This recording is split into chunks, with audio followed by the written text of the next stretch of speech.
కాపులను CM అభ్యర్థిగా ప్రకటించే దమ్ము వైసీపీకి ఉందా అని సవాల్ చేశారు జనసేన ఎంపీ ఉదయ్ శ్రీనివాస్. జనసేన అధికారంలోకి వస్తే కాపులదే సీఎం పీఠం అన్నారు.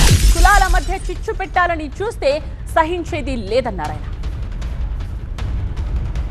అందరినీ అడుగుతున్నా, వైఎస్ఆర్సీపీ అధికారంలోకి వస్తే కాపు సీఎం అవుతాడా?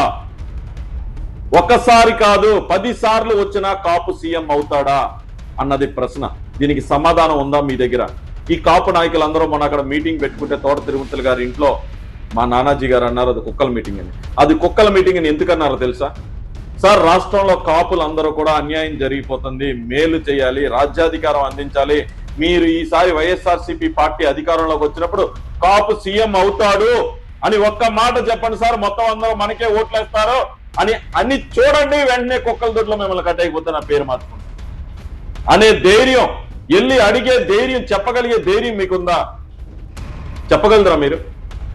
కాపులు సీఎం చేయను మాటైనా అడగలరా మీ అధినాయకుడి దగ్గరికి వెళ్ళి? కాపులు సీఎం కావాలి అన్న మాట కూడా ప్రస్తావించిన మీరు, జనసేన ఎన్నిసార్లు వచ్చినా సరే కాపు పవన్ కళ్యాణ్ గారు సీఎం అవుతారని మేము చెప్తున్నాం.